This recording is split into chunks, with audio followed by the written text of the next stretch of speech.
Welcome to the Living the Dream podcast with Curveball. If you believe, you can achieve.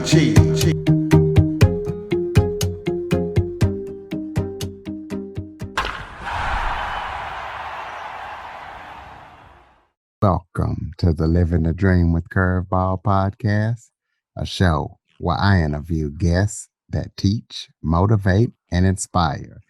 Today, I am joined by a special guest, Donna Jodhan. Donna is from Toronto, Canada. She is a sight loss coach, an author, and an advocate. Donna became an advocate in 2000 when she realized that Canadians with disabilities were facing a plethora of challenges, especially when it came to the internet. So we're going to be talking to her about what a sight loss coach is, and she's even received an award for her advocacy. So Donna, thank you so much for joining me today. Thank you for having me. It's my pleasure. Why don't you start off by telling everybody a little bit about yourself? Okay, well, I live and work in Canada. And as you said, I started my journey in year 2000 when I realized that there were things that needed to be done in order to enable Canadians with disabilities to have an equal opportunity to apply for Canadian government jobs to start with. It started there because I tried to apply for a job and I couldn't do it because the websites were inaccessible.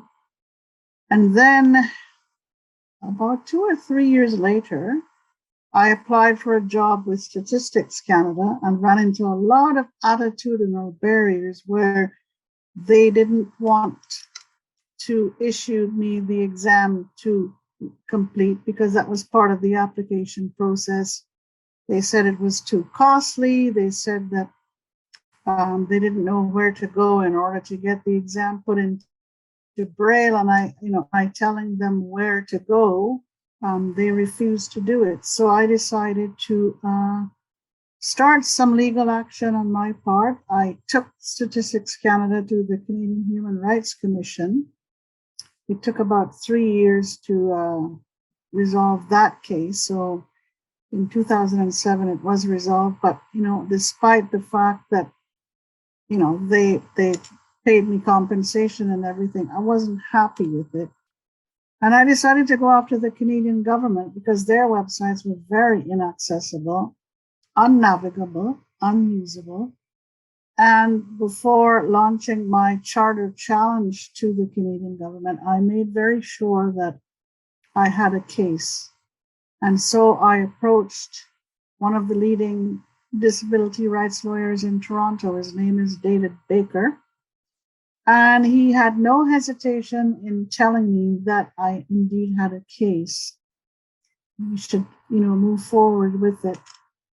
So there were a small group, a small handful of associates who I spoke with, made darn sure that I wasn't going up or going down the wrong path. And in 2007, we launched our action. At first, the government said, we know what we're doing. We have everything. Don't worry about it. But when they realized that we were very serious about, bringing legal action against them, they spent the next 3 years, beating me up professionally and personally, saying that I didn't know what I was doing. And they even hired an accessibility consultant from the United States. Her name is Cynthia Waddell. She is now passed on. And they paid her a lot of money to testify to the fact that my claims were incorrect, inappropriate, unprofessional, and everything else. So to cut the story short, we went to court, the lower Canadian court, in 2010. We won our case there at the lower court, and the Canadian government appealed that decision. And in 2012, we went to the Court of Appeal and we won the case one more time. We decided not to go to the Supreme Court because if we did, there could have been a chance that the Supreme Court may have reversed that decision, and then we would have lost all the ground that we had gained. So we decided not to go. The government decided they didn't want to go. And since then, we have seen certain improvements, but we don't believe it's enough, because the main problem here is not just the websites, it's an attitudinal problem. And in 2015, I formed an organization called Barrier Free Canada.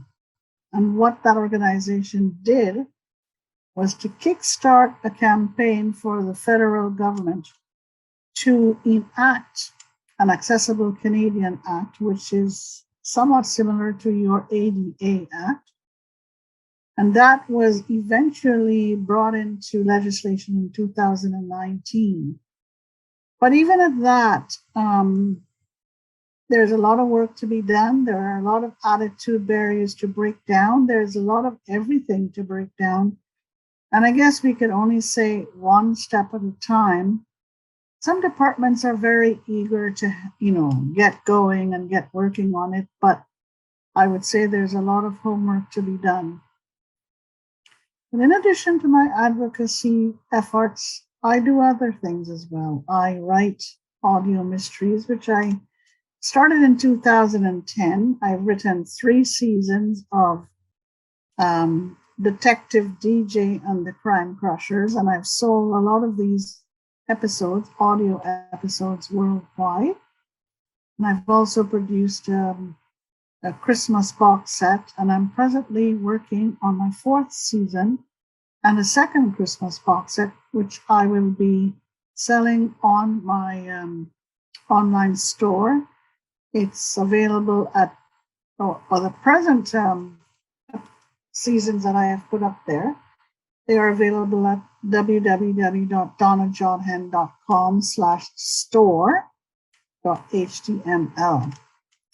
I also host and run dinner mystery evenings for our community. I think it's important for our community to have a social outlet and to be able to come together and have a lot of fun. So my dinner mystery evenings up until COVID consisted of writing, recording, and producing these plays or these mysteries.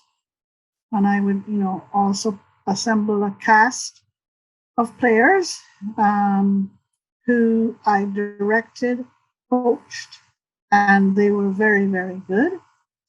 I also had dinner mystery evenings, which consisted of mystery games, again up until COVID. So since COVID, we've had to change our approach to find different ways to engage the community. I am also, in addition to being an advocate and an author, I'm also a very active blogger. I'm also a dinner mystery writer and producer. I just said that. I am a law graduate from the University of London, England, and I'm a podcast commentator. So I'm very, very active. And believe it or not, I am a consultant/advisor to several Canadian government departments. Right now, I am also working on an initiative with 2 associates of mine. We are launching the Dear Mrs. Claus letter writing contest, open to all blind and vision impaired kids around the world and deafblind kids. That will be launched right after the Canadian Thanksgiving, which would be on October the 11th. And submissions will close on November 28th on Cyber Monday. And the winners would be announced on December the 12th. We're just putting together a page on our website to announce this and also to seek sponsors for this contest. We have 3 sponsors right now, but the more the merrier. So in a nutshell, this is who I am and what I do. I also play chess. I compose on my electronic keyboard. I do pottery, and I knit. So you can ask me any questions about what I've just said. Absolutely. You have a very impressive bio. Let's start off by explaining to everybody what a sight loss coach is, and when did you start, and why did you start becoming a sight loss coach? Well, I decided, let me first say that there is no accreditation to become a sight loss coach. And I've based my title on years of live experience as a blind slash vision impaired person. And I decided to do this because I feel that we need these types of services. I know there are a lot of agencies across North America that, you know, offer these services, but there are a lot of people who would prefer to go or have individual coaching, which I have found to be so. And what I do is that I work with people to help them be more comfortable with their vision loss, whether it be from birth or whether it be as a child, an adult, or as a senior. And I also work with friends and families of those with who are blind or vision impaired or deafblind.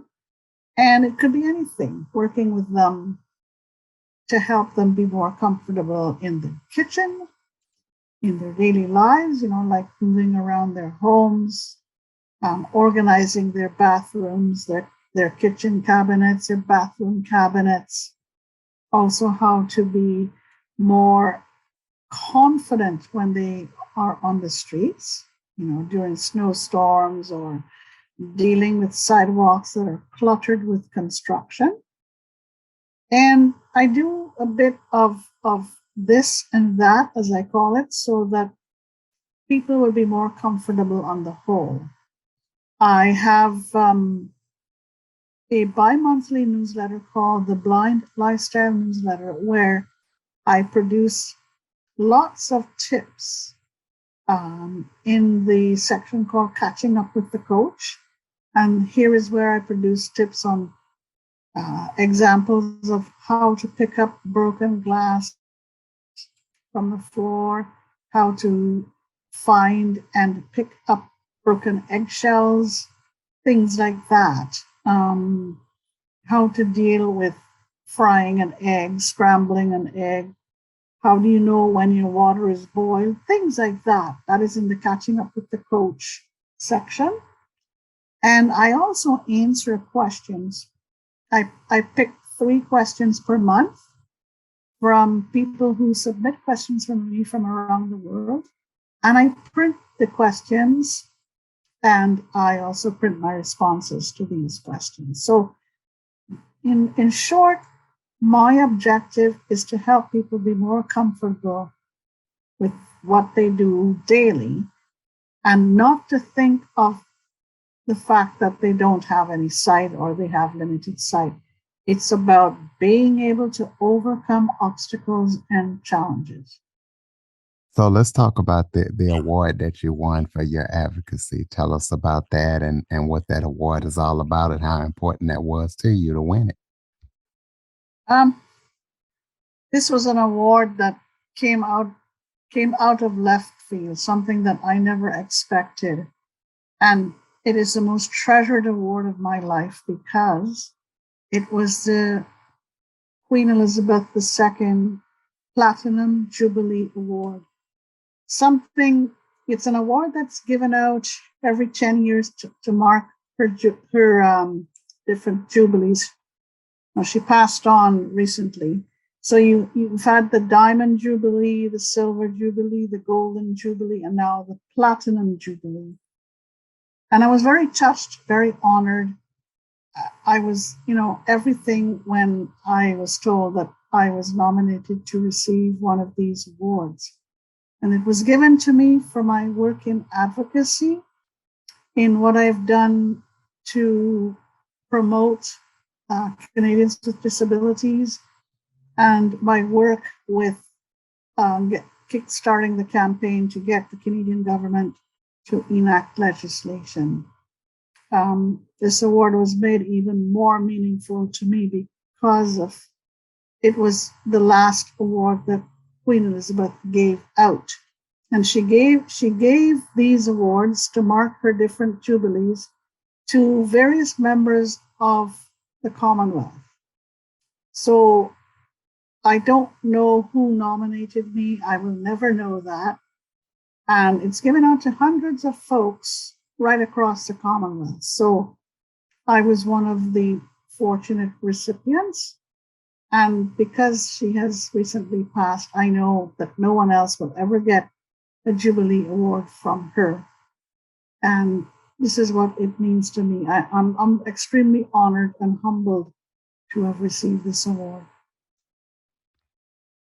Well, congratulations on that accomplishment. Thank Tell you. us about, you just got your law degree in 2021. So tell us about your law degree and what kind of lawyer you are. And congratulations on that as well.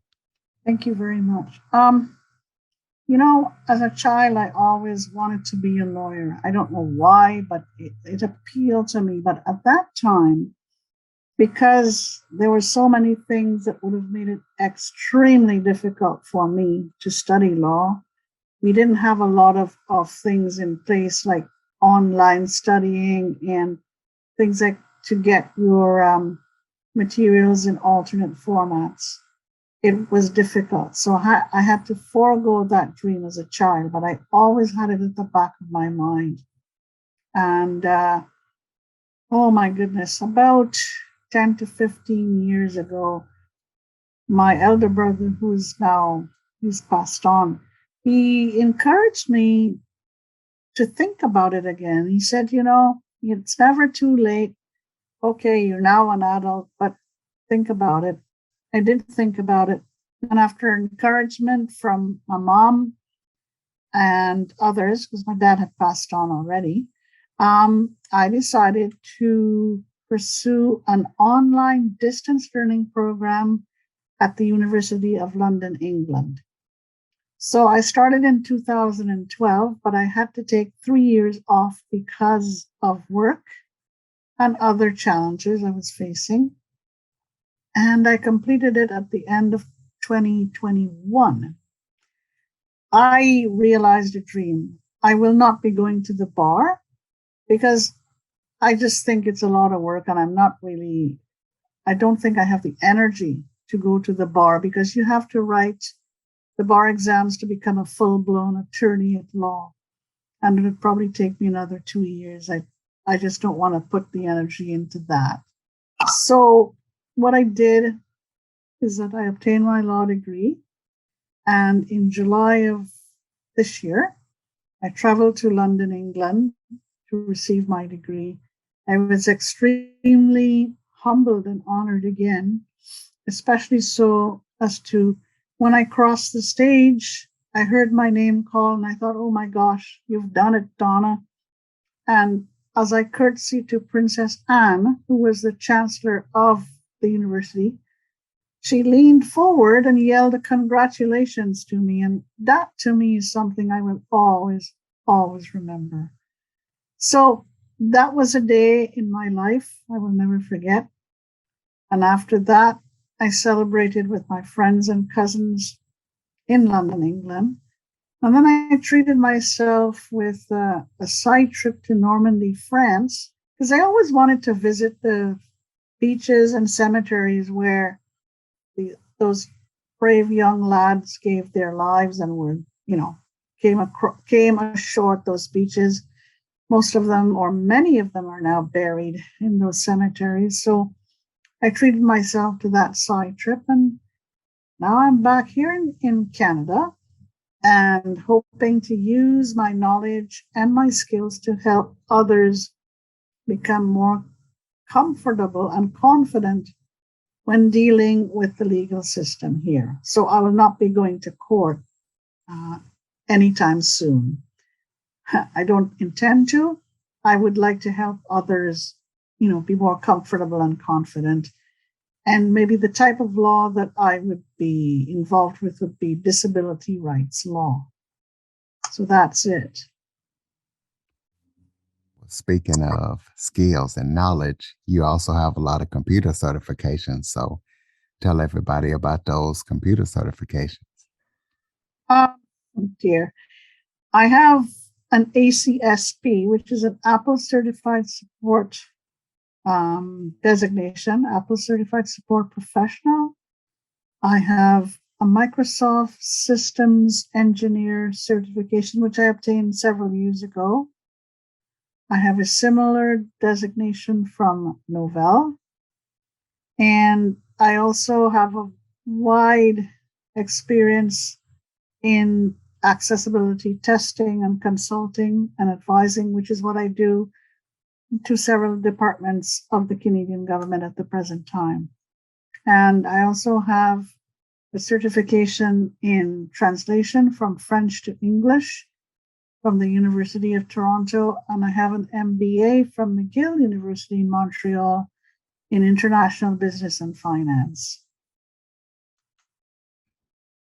And you're just doing it all. Tell the listeners about any current or upcoming projects that you're working on that people need to know about. I think right now, one of the projects that is really occupying me is the Dear Mrs. Claus letter writing contest. It's a fun project. It's a short-term project, and it's meant to give kids 7 and older, 7 to 12, the opportunity to use their imaginations and to write to Mrs. Claus and let her know what's on their minds, like how would they want to bring more peace to the world? How would they want Santa and Mrs. Claus to help them do this? And it's all about, using their imaginations. The submissions need to be filled with, they need to be entertaining, humorous, and on the other hand, a serious side where they would talk about bringing peace to the world. So there are two categories. One is 7 and under, and the other one is 8 to 12.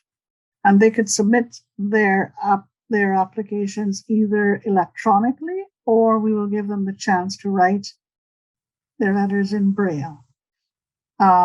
Entries should not exceed 500 words. So that is the fun project right now. We have 3 sponsors, and we have some very attractive cash prizes for these little guys. They also have to come up with ways of, how Santa can lead his or drive his sleigh using guide dogs instead of reindeer. And what can Santa do to improve his sleigh with modern technology? So it's a bit of this and a bit of that. That is my immediate fun project, because I have to sort of balance my time in that I still work as a consultant. So I have to make sure I have enough time to do this. I also am a part of 2 shows. One is called Ask Donna. And for each week of the month, I wear a different hat. The first week, I wear the hat of an advocate, where I talk about different aspects of advocacy. The second week, I wear the hat of an author, providing listeners with ways to improve their strategies if they want to write blogs or editorials or letters or articles, whatever it is. The third week is where I give out tips as a coach. And the fourth week, I give out, or I pretend to be an expert, and I give, again, hints on tips on various things like how to improve the workplace, how to use sound to develop a career in a lucrative career or an accessible career. So things like that. The second show I just started is called Dining with Donna. And what it is that every week I give them a recipe, or give my listeners a recipe. First, I start off by telling them what implements or tools they're going to need in order to work with this recipe. I then give them the ingredients, and then I tell them how to do it. And at the end of my show, I give them some tips just to, get them excited. It's all about how to do things like keep food fresh, working in the kitchen with different things, saving time with different little techniques. I also forgot to mention in my Ask Donna show, there are two very important features that I have at the end of each show. The first is what I call the mental stretch. So I say, hey, you stretch your arms, you stretch your legs, you stretch your feet, you stretch everything. But what about the mental stretch? Which is really, really important because mentally, you've got to be ready to move, you've got to be ready to cope, and you've got to be ready to face challenges. And our mental stretch is based on clearing the mind of cobwebs and clutter, doing the same for your imagination, and sparking and stimulating your creative juices. So it's based on the MIC principle: mind, imagination, and creative juices. And each week it is based on using a different sense. So like one week it's a sense of hearing, the next week it's a sense of smell, then the sense of taste, and then the sense of touch. And each of these senses can be used in conjunction with another sense. So let's say, for example, I say to them, we're going to be using the sense of taste this week. How about when you shove a nice, juicy chocolate chip cookie into your mouth and you start crunching and munching, right? Well, the sense of taste is not the only sense that you can use in order to get going on this.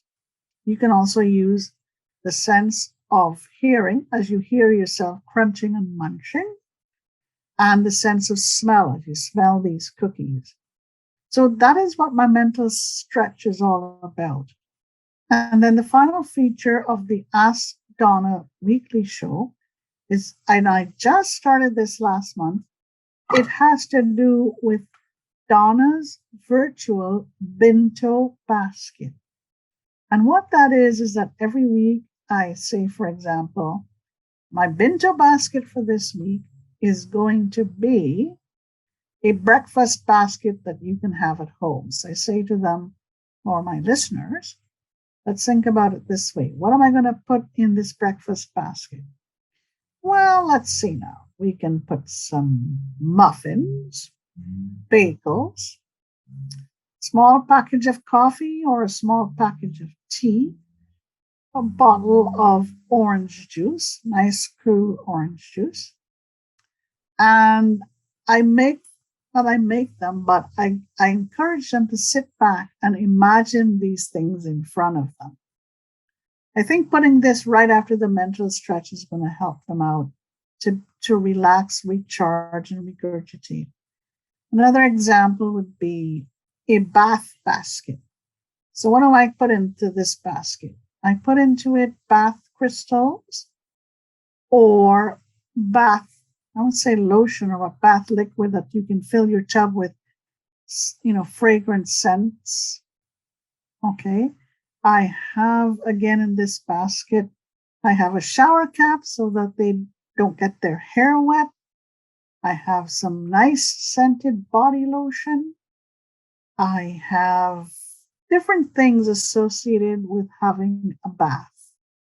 So it's all meant to be used, use your imagination, use your mind, help your creative juices, spark it and stimulate it. So that's what my two shows are all about every week.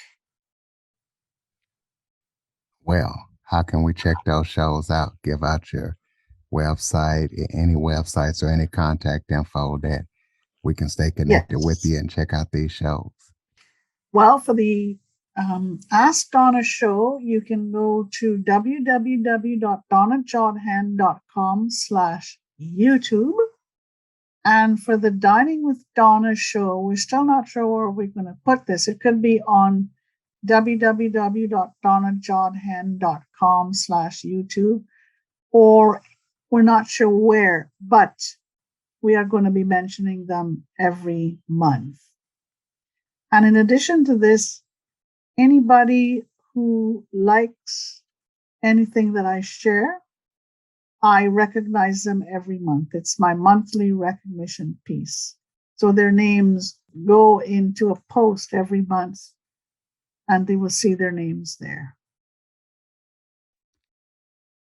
Perfect. DonnaJodhan.com. Close Yeah. us out with some final thoughts. Maybe something that I failed to touch on that you want to talk about, or just any final thoughts you have for the listeners. You know, people often ask me, well, Donna, why do you keep doing what you do? And my answer is very simple. I want to make a better future for our kids. I grew up and I had to struggle with a lot of things, but on the other hand, somebody did their homework and did it so that I could benefit from what I have. And I think it's my obligation and my duty to hand it down to others, to make this world a better world for those kids who are coming after me, because it's important. Without those kids, there is no future. So this is the driving force behind what I do, what I think. I mean, I live it, I breathe it, I sleep it, I eat it, I drink it. My kids. I don't have any kids of my own, but let's just think of those little guys who deserve a break in life, who deserve to have that bit more than I do. And then they would hand it down to those coming after them. And we got to think of those kids who live in countries such as Africa or even the Ukraine or Eastern Europe who are suffering from wars right now. We got to find ways to pass on knowledge, experience, and skills to them. So those are my final thoughts. Ladies and gentlemen, DonnaJodhan.com, JODHAN. Please be sure to follow, rate, review, share this episode to as many people as possible. Check out all the things that Donna's up to and that she's going to be up to. Donna, thank you so much for joining me today. Thank you very much for giving me this opportunity. For more information on the Living the Dream podcast, visit www.djcurveball.com. Until next time, stay focused on living the dream.